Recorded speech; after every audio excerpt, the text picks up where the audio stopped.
January 29, 2019, 2 a.m. The streets of Chicago's Streeterville neighborhood lay frozen under a polar vortex that had driven temperatures to negative 16 degrees. Most rational people were safely inside, avoiding the brutal cold that could cause frostbite in minutes. But according to Jussie Smollett, two men wearing ski masks were prowling these empty streets, carrying bleach and a noose, hunting for a black, gay actor from a television show most Americans had never heard of. They allegedly found him, beat him, poured chemicals on him, put a rope around his neck, and declared Chicago MAGA country. Within hours, this story would ignite a national firestorm. Politicians would demand justice. Celebrities would express outrage. The media would amplify every detail. And investigators would begin unraveling what prosecutors would later call perhaps the most outrageous hoax in Chicago's criminal history. This is the story of how one man's lie exposed the dangerous intersection of celebrity, victimhood, and political manipulation in modern America. It's a case that revealed how institutions rush to embrace narratives that confirm their biases, how fame can corrupt even the most basic human values, and how the truth, when it finally emerges, can be more shocking than any fiction. Jussie Smollett seemed to have everything a young actor could want. Born into a family of performers, raised in New York and Los Angeles, he had spent his entire life preparing for stardom. By 2019, at age 36, he appeared to have finally achieved it. As Jamal Lyon on the Fox series Empire, Smollett played a gay, black musician struggling for acceptance in a family music dynasty. The role seemed tailor-made for him, a chance to represent LGBTQ+ people of color on mainstream television, to use his platform for social justice, and to build the kind of career that could span decades. But behind the confident social media posts and red carpet appearances, Jussie Smollett was drowning. His salary disputes with Empire producers had grown increasingly bitter. Despite the show's success, Smollett felt undervalued, underpaid, and creatively stifled. Industry insiders described him as demanding, difficult to work with, and obsessed with becoming a bigger star than his television role would allow. More troubling were the personal demons that fame couldn't cure. Smollett struggled with substance abuse, financial pressures, and the constant stress of living in the public eye while navigating his identity as a gay man in an industry that still punished authenticity. By January 2019, multiple sources close to Smollett described him as desperate for anything that would elevate his profile and give him the kind of cultural relevance that could translate into career opportunities. He was about to get exactly what he thought he wanted in the most destructive way possible. The story that Jussie Smollett told Chicago police on January 29, 2019, seemed designed to press every emotional and political button in American society. According to Smollett's initial account, he had been returning home from a Subway restaurant around 2 a.m. when two men approached him on East Lower North Water Street. They allegedly shouted racial and homophobic slurs, beat him, poured an unknown chemical substance on him, and placed a noose around his neck before fleeing. The details were cinematically perfect. Attackers who recognized him from Empire, the noose as a symbol of America's racist past, the bleach as a reference to lynching rituals, and the MAGA country declaration that tied the attack directly to Donald Trump's presidency. But what made the story so powerful wasn't just its symbolism, it was its timing. The attack allegedly occurred during one of the coldest nights in Chicago's recorded history, when wind chills reached negative 40 degrees. It happened in Streeterville, one of Chicago's safest and most surveilled neighborhoods. And it targeted a victim who represented multiple marginalized identities at a time when hate crime awareness was at an all-time high. Within hours of Smollett's police report, the story had exploded across social media and mainstream news outlets. Politicians rushed to express outrage. Celebrities offered support. Activists used the attack to highlight broader issues of racism and homophobia in Trump's America. The narrative was so compelling, so perfectly aligned with existing political tensions, that questioning it seemed almost morally suspect. Who would doubt the word of a hate crime victim? What kind of person would scrutinize the details of such a traumatic experience? Chicago Police Superintendent Eddie Johnson and his detectives were asking exactly those questions. From the moment Jussie Smollett walked into Chicago's 18th District Police Station, experienced detectives noticed inconsistencies that made them uncomfortable. Detective Michael Tice, a 25-year veteran with extensive experience in hate crime investigations, was struck by several immediate red flags.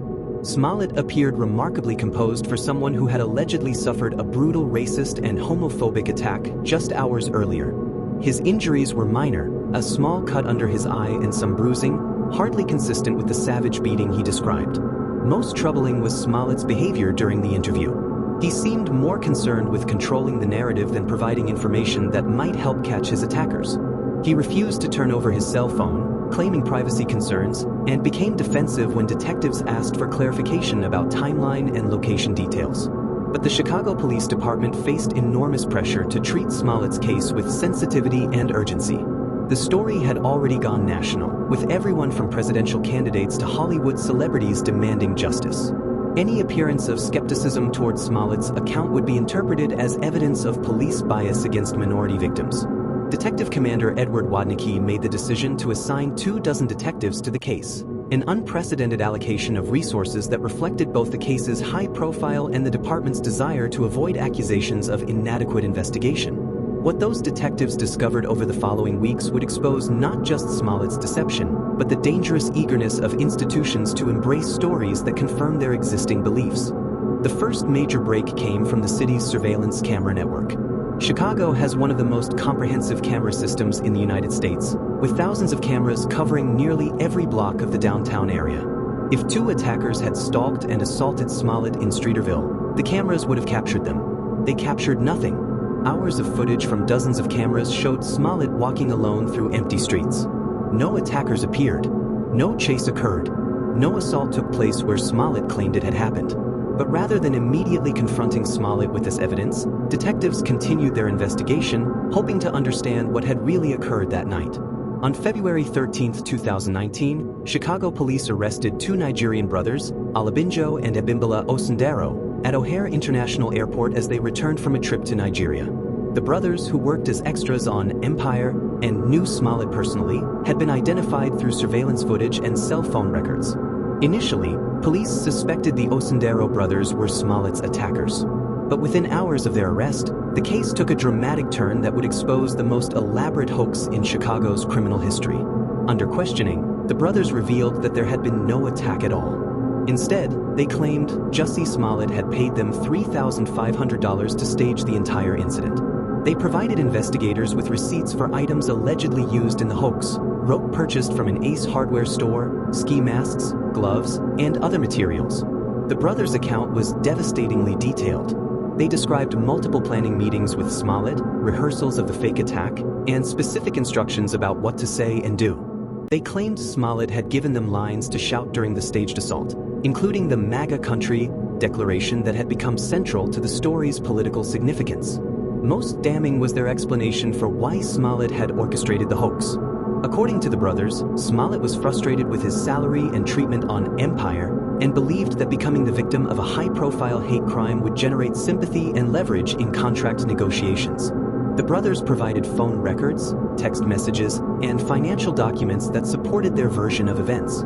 They passed polygraph examinations.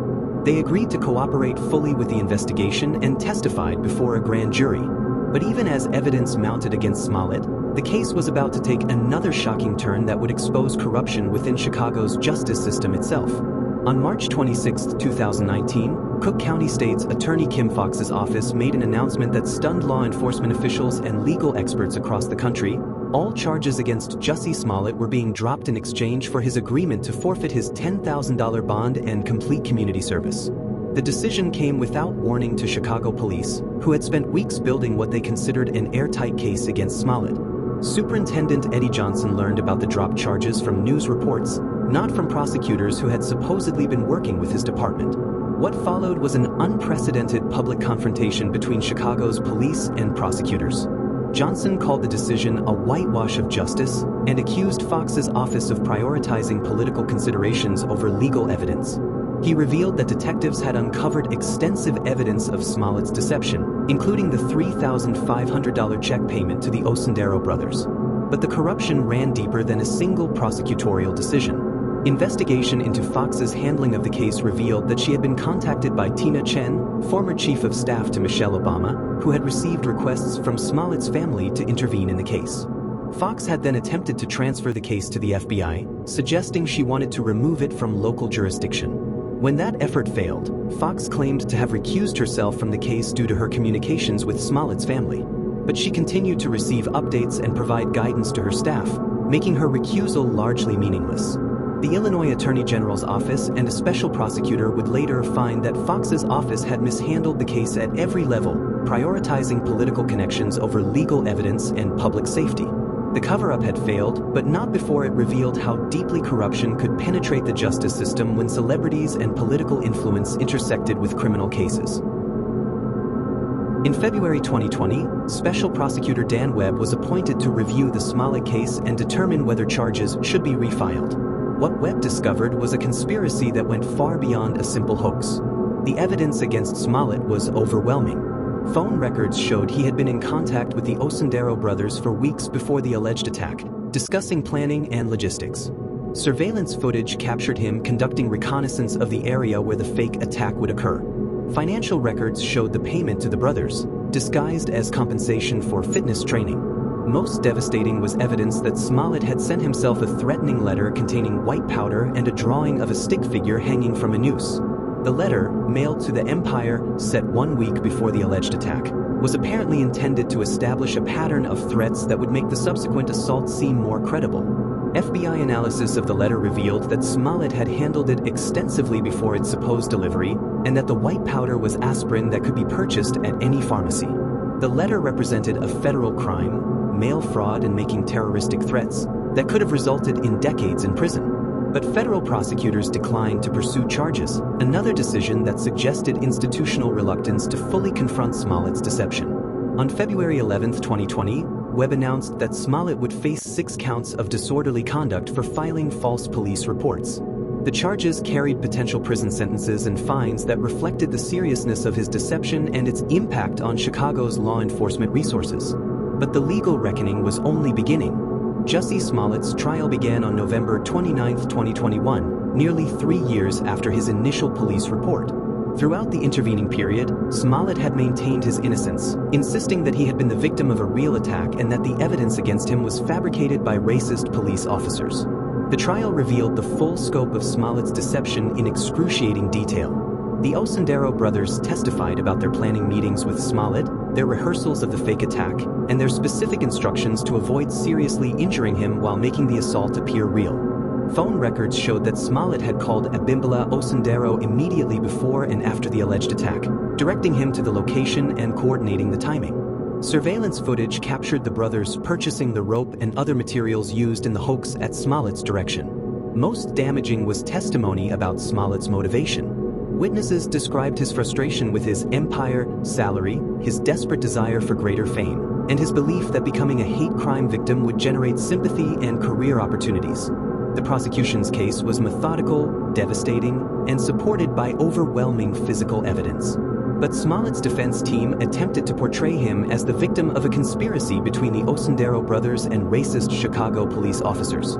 The defense's theory required jurors to believe that 2 brothers had independently decided to frame Smollett for a fake hate crime, that they had fabricated extensive evidence of planning meetings and payments, and that Chicago police had joined their conspiracy to destroy a black, gay actor. It was a theory that strained credibility beyond the breaking point. On December 9, 2021, after deliberating for 9 hours, the jury found Jussie Smollett guilty on 5 of 6 counts of disorderly conduct. The verdict represented a complete rejection of his claims of victimhood and a vindication of the Chicago Police Department's investigation. But even conviction couldn't end Smollett's refusal to accept responsibility for his actions. On March 10, 2022, Judge James Lynn sentenced Jussie Smollett to 150 days in jail, 30 months of probation, and restitution of more than $120,000 to the Chicago Police Department for investigation costs.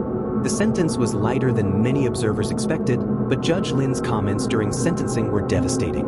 "You turned your life upside down by your own actions," Lynn told Smollett. "You've destroyed your life as you knew it. There's nothing I can do to you today that would compare to the damage you've already done to your own life." But even facing jail time, Smollett continued to proclaim his innocence.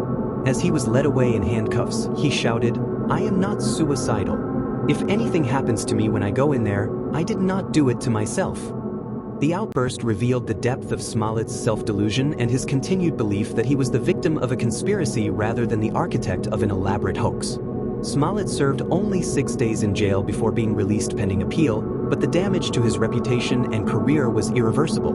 Empire had written his character out of the final season. His music career had stalled. His acting opportunities had evaporated. The hoax had achieved exactly the opposite of what Smollett intended. Instead of making him more famous and sympathetic, it had made him a symbol of deception and victimhood fraud. The Jussie Smollett case left scars that extend far beyond one actor's destroyed career. The hoax undermined legitimate hate crime victims by creating skepticism about future reports. It damaged relationships between law enforcement and minority communities. It exposed dangerous levels of corruption within Chicago's justice system. Most troubling was how quickly institutions embraced Smollett's story without scrutiny. Politicians issued statements demanding justice before any investigation had occurred. Media outlets amplified every detail without questioning obvious inconsistencies.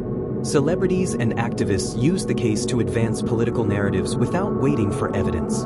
The rush to believe revealed how powerfully confirmation bias can override critical thinking, even among people who should know better. The desire to have their existing beliefs validated made otherwise skeptical individuals accept a story that competent investigators recognized as suspicious from the beginning. The case also highlighted the dangerous intersection of celebrity culture and victimhood politics. Smollett's calculation that becoming a hate crime victim would advance his career reflected a cultural moment when victimhood could be more valuable than talent, where oppression could be more marketable than achievement. Kim Foxx's attempt to quietly drop charges against Smollett exposed how political connections and celebrity status can corrupt the justice system.